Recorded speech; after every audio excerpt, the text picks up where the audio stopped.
Actually, we would study verb. What is verb? Verb are the words which shows the work to be done. Its another name is doing verb. It can be classified in two parts. First is helping verb and second is main verb. Further on, helping verb is characterized as two parts at modal verbs and primary auxiliary verbs. Primary auxiliary verbs are be, do and have. Now the question arises about that what is a helping verb or auxiliary verbs. Then the verb which combines with another verb, that is main verb, to make the sentences sensible. These verbs are known as helping verbs or auxiliary verb. For that, examples are, be, am, is, was or were. These are called as helping verbs. Now, what are modal auxiliary verbs? Then can, could, may, might, shall, will, would, should, must, ought to are called modal auxiliary verbs. These verbs can always be used as helping verbs. These verbs are never used as main verbs. Means that हम auxiliary verbs जो model वाले होते हैं उनको हम कभी भी main verb की तरह सेंटेंसेस में यूज नहीं करते हैं. जब भी ये यूज होंगे तो हमेशा हेल्पिंग वर्ब की तरह ही यूज होते हैं. जैसे she can run fast, then here run is main verb and helping verb is can. Similarly, you can see that you should study English. Then study is here is main verb and should is helping verb. Now the question is for marginal auxiliary verbs. Then used to, need, there are called as marginal auxiliary verbs. These verbs can be used as main verbs and adjective too. Means that some of the marginal auxiliary verbs are used as main verb as well as some as adjectives too. So we can see here that main verbs, the words which are used as main verbs are need and dare, and adjectives are used to. For example, we can say that I am used to sleeping late at night. Then here we can clearly see that am is helping verb, used to is adjective and sleeping is gerund. मतलब sentence हमें यह बताना चाह रहा है कि मुझे देर रात सोने की आदत है.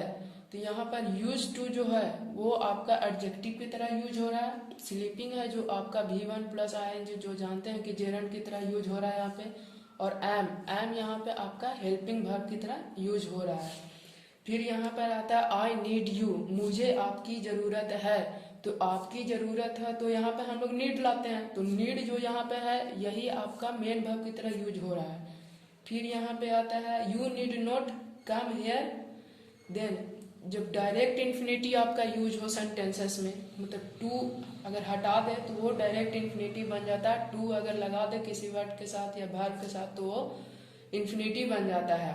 तो यहाँ पर जब डायरेक्ट इन्फिनिटी का बात है सेंटेंसेस में तो आपका ये नीड जो पहले यहाँ पर हम देख रहे थे कि मेन वर्ब की तरह यूज हो रहा था वही अब आपका हेल्पिंग वर्ब की तरह यहाँ यूज होगा. मतलब कि तुम्हें यहाँ आने की कोई ज़रूरत नहीं है.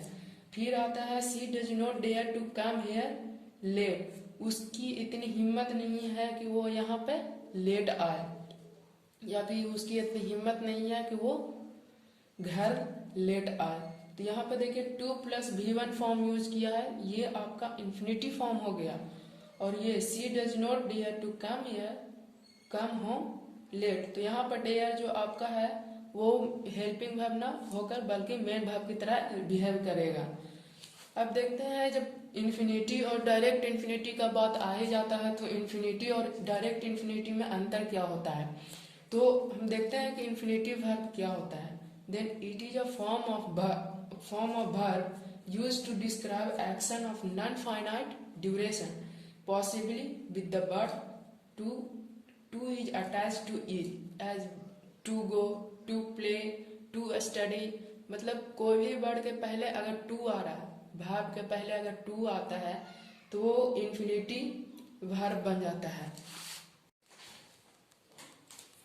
Auxiliary verbs. Then modal auxiliary verbs cannot be used as main verbs. They are used as helping verbs. Means to say that these modals are never be used as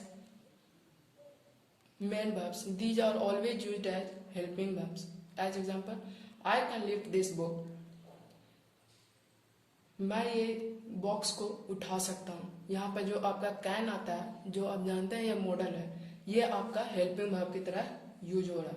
और जो आपका लिफ्ट आ रहा है वो आपका मेन वर्ब की तरह use हो रहा है. For example, he should study his lesson. उसे अपना लेसन पढ़ना चाहिए. यहाँ पर स्टडी आपका मेन वर्ब की तरह यूज हो रहा है और शुड आपका हेल्पिंग वर्ब की तरह यूज हो रहा है. फिर आता है बात कि modal auxiliary verb does not have their V1, V2 और V3 फॉर्म और ES और ES फॉर्म्स. मतलब कि हम जब भी सेंटेंस में यूज करें कोई भी पर्सन या नंबर के साथ, तो इसका जो सब्जेक्ट होगा वो कभी भी सब्जेक्ट के साथ इसका कभी भी फॉर्म चेंज नहीं होता है. जो इसका ओरिजिनल फॉर्म होगा उसी फॉर्म में ये रहेगा, ना कि कुड कैन के साथ हम ING लगा दिए, AS या ES लगा दिए. ऐसा फॉर्म नहीं इसका होता. अगर कैन है तो कैन ही होगा, कुड है तो कुड ही होगा, चाहे सेंटेंस कुछ भी हो. For example, she can help you. यहाँ पे जो हेल्प के साथ आप देख रहे हैं यहाँ पे कैन ही यूज हुआ. फिर you should understand your friends. आपको अपने दोस्तों को समझना चाहिए. फिर rule number 3, out use takes infinite to plus V1 form. अब कुछ मॉडल ऐसे होते हैं जो कि अपने साथ कुछ प्रीपोजिशन लेते हैं. जैसे ऑट और यूज के साथ हमेशा टू और V1 फॉर्म आता है. हमें जब कोई सेंटेंस में एरर बनाने के लिए दे दिया जाता है तो वहाँ पर जब हम ये जानेंगे नहीं कि to plus V1 form ought या यूज के साथ होता है, तो हम सेंटेंसेस में एरर ढूंढ ही नहीं पाएंगे. उसमें हम अक्सर गलती कर देते हैं, नो एरर मार देते हैं, या फिर कुछ दूसरा ऑप्शन जब ना समझ में आया स्टूडेंट को तो कोई दूसरा ऑप्शन लगा देता है. जबकि यहाँ पे रूल अगर याद हो तो वो एक बार में टिक कर देगा कि हाँ ऑट के साथ टू नहीं लगा हुआ है तो यहीं पे एरर है. तो we ought to respect our elders. अब ऑट का मतलब होता है कि हमें करना चाहिए, तो we ought to respect our elders. हमें अपने बड़ों का सम्मान करना चाहिए, रिस्पेक्ट देना चाहिए. ही यूज टू कम लेट. वो अक्सर यहाँ पे कम हमेशा लेट आने की उसकी आदत है. तो यूज टू जहाँ पे अगर लगा दे, इसका मतलब कोई आपकी आदत के बारे में वो आपसे डिस्कस करना चाह रहा है कि आपका ये आदत है कि वो ऐसा काम ही करता है, तो वहाँ पे यूज टू कर देता है. और टू का मतलब रिस्पेक्ट शो करवाना चाहता है या उसे करना चाहिए ये शो करता है, तो वहाँ पे और टू लगता है. लेकिन ऑट और यूज दोनों के साथ टू प्लस V1 फॉर्म ही होगा.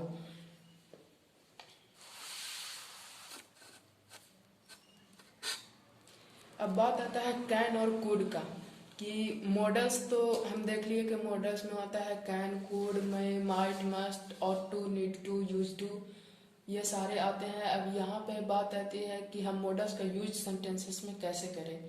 तो देखिए यहाँ पर कई रूल हैं, हर एक मॉडल्स के लिए अलग रूल है. तो कैन और कुड के बारे में हम डिस्कस करते हैं कि कैन और कुड को हम सेंटेंसेस में कैसे यूज करते हैं, या किस किस सेंटेंस में हम कैन और कुड को यूज कर सकते हैं. तो देखिए rule number 1, can is use to show power, ability and capacity. तो कैन का हम अक्सर यूज करते हैं किसी का पावर शो करने में, उसकी योग्यता को शो करने में, या फिर वो कार्य क्षमता उसकी कितनी है इसे शो ऑफ करने के लिए हम कैन का यूज करते हैं. और अगर सेंटेंस पास्ट एबिलिटी के बारे में बात करें या पास्ट टेंस में किसी का एबिलिटी, पावर या कार्य क्षमता के बारे में बात करता हो, तो वहाँ पे हम कैन का यूज नहीं करेंगे बल्कि कुड का यूज करते हैं. जैसे he can lift the book. तो ये देखिए टेंस आपका प्रेजेंट टेंस में है. तो प्रेजेंट टेंस में यहाँ पे एबिलिटी शो कर रहा है कि वो इस किताब को उठा सकता है। तो उठाना, देखिए यहाँ उठाना क्या हुआ, उठाना आपका एबिलिटी शो कर रहा है कि हाँ भाई आप ये किताब उठा सकते हो। तो ये कैन इसलिए यहाँ पे कैन का हम प्रयोग करिए, न कि कुड का यूज कर देंगे। कुड अगर यही होता है, अगर ये आपका सेंटेंस पास्ट टेंस में होता है, जैसे ही could not come here yesterday, ये आपका पास्ट टेंस हो गया। जैसे हमें टीचर क्लासेस में उठाते हैं, पूछते हैं हाँ भाई तुम क्यों नहीं कल आ पाए स्कूल, तो हम वहाँ पे यही जनरली आंसर दे देते हैं, स्टूडेंट लेम एक्सक्यूज बना देते हैं कि सर मुझे बुखार लगा था, या I could not come here due to this reason that reason. बहुत सारे एक्सक्यूजेज होते हैं स्कूल टाइम्स में। तो he could not come here yesterday, तो जब भी सेंटेंस आपका पास्ट टेंस के बाद करे तो आपको कुड यूज करना है। Can you use to give permission, जब आपसे कोई परमिशन मांग रहा हो तो आपको परमिशन देने के सेंस में अगर यूज करना है तब आपको कैन यूज करना है। जैसे you can not enter my room, अब आपसे कोई परमिशन मांगता है क्या मैं तुम्हारे रूम में आ सकता हूँ, तो वो आप वहां पे बोलते हैं कि नहीं तुम्हें नहीं आना है, then you have to use that you can not enter my room. अब बात आता है कैन आई हेल्प यू, क्या मैं आपकी मदद कर सकता हूँ, तो यहाँ पे आप गिव, यहाँ पे सभी सेंटेंसेस में आप परमिशन देने की बात कर रहे हैं। क्या मैं, जैसे आपसे कोई परमिशन मांग रहा है कि क्या मैं आपके रूम में आ सकता हूँ, तो आप बोलते हैं नहीं आ सकते या फिर आ सकते हो, तो ये आप परमिशन दे रहे हो, ना कि वो आपको परमिशन दे रहा है। जैसे यहाँ पर हम लोग अक्सर स्कूल टाइम्स में जब क्लासेस में इन करते हैं तो टीचर हमारे अंदर होते हैं, अगर हम रेसेस में बाहर निकल जाते हैं और बाय द वे अगर सर अंदर चले जाते हैं तो हम हमेशा बोलते हैं मैं आई कम इन सर, तो हम यहाँ पे परमिशन ले रहे हैं टीचर से, क्या मैं अंदर आ सकता हूँ, तो वहाँ पर टीचर का ये रिस्पॉन्सिबिलिटी है कि वो आपको अंदर आने देते हैं या नहीं आने देते हैं। तो वहाँ पे टीचर अगर आपको बोलते हैं कैन यू कैन, देन हाँ आप अंदर जा सकते हो। अगर यू सर बोल देते हैं you can not come in the class, तो आपको अंदर नहीं जाना है। तो वहाँ पे सर आपको कभी मे यूज नहीं करेंगे, वो हमेशा कैन यूज करेंगे। Can is use to show theoretical possibility, theoretical possibility को हम कहते हैं मोरल ट्रूथ के लिए या यूनिवर्सल ट्रूथ के तरह, हम पॉसिबिलिटी जो यूनिवर्सल पॉसिबिलिटी है उसके तरह अगर यूज हो रहा हो सेंटेंस में तो हम वहाँ पे कैन यूज करते हैं। जैसे बोलता है एवरीवन कैन मिस्टेक, तो ये देखिए ह्यूमन बिहेवियर है कि कोई भी मिस्टेक कर सकता है, कोई मतलब कोई तो इतना परफेक्ट होता नहीं है कि मतलब कोई भी मिस्टेक ना करे। तो जहाँ पर आपका थियोरेटिकल पॉसिबिलिटी हो वहाँ पे आपको कैन ही यूज करना है। फॉर रिमोट पॉसिबिलिटी, अब देखिए रिमोट पॉसिबिलिटी का बात है तो इसका मतलब ये होता है कि आप उस कारण के बारे में जान नहीं रहे हो, बस संभावना लगा रहे हो कि हाँ वहाँ पे हो सकता है या नहीं हो सकता है। जैसे उस जंगल में शेर है, चीता है, आप वहाँ पे जाकर नहीं देखे हो, बस ये आप अनुमान लगा रहे हो कि वहाँ पे हो सकता है, वहाँ पे जाना खतरनाक है। या फिर यह बोलेगा कि आपके सीट के अंदर बॉम्ब है, तो वो जाकर नहीं देखा है बल्कि आपको एक चेतावनी दे रहा है, कोशिश कर रहा है कि आप देख के बैठो कि वहाँ पे बॉम्ब है या नहीं है। बोल देगा कि there is a snake inside your bed, तो ये आपका रिमोट पॉसिबिलिटी हो गया। रिमोट पॉसिबिलिटी का सेंस दे रहा है, ना कि वो कंफर्म बता रहा है कि आपके पास आपके बेड के अंदर सांप है। तो ये सारे सेंटेंसेस में हम कैन का ही यूज करते हैं। जैसे कैन, तो there could be a hyenas inside the jungle, तो उस जंगल में एक हाइनस है जहाँ पे जाने के लिए जाना हमें खतरनाक साबित हो सकता है कि वहाँ पर हो सकता है ना भी हो।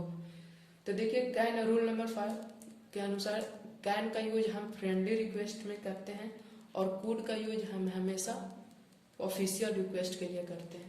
जैसे आप किसी दोस्त से कुछ मांग रहे हो, साइकिल मांग रहे हो, बाईसाइकिल मांग रहे हो, कोई चॉकलेट्स मांग रहे हो, कोई पेंसिल मांग रहे हो, जनरली स्कूल टाइम्स में तो ये घटते ही रहता है। तो आप वहाँ पे जैसे बोलेगा can I take your scooter या can I have your pencil, तो यहाँ पे जब रिक्वेस्ट आप कर रहे हो, क्वेश्चन के साथ रिक्वेस्ट कर रहे हो कि क्या मैं तुम्हारा पेंसिल लूँ, इरेजर लूँ, शार्पनर लूँ, तो वहाँ पे आपको कैन यूज करना ही होगा। लेकिन जैसे ही आपको अगर ऑफिशियल मीट के लिए कुछ बात करना है या ऑफिशियल मीट करना है, जैसे आपको प्रिंसिपल से बात करना हो, डायरेक्टर से बात करना हो, या कोई भी ऑफिशियल हो गया, जो ऑफिशियल कर्मचारी हो उनसे अगर बात करना हो, तो आपको कुड यूज करना पड़ेगा, ना कि आप कैन यूज कीजिएगा। जैसे could I talk to Mrs Nirmala Sitharaman, जैसे आप अपॉइंटमेंट लेकर गए फाइनेंस मिनिस्ट्री में, आपको निर्मला सीतारमण से कुछ बात करनी है, तो वो वहाँ पे आप यही बोलोगे कि could I talk to Mrs Nirmala Sitharaman, ना कि आप ये डायरेक्टली यूज कर दोगे can I talk to Mrs Nirmala Sitharaman आपकी फ्रेंड नहीं है।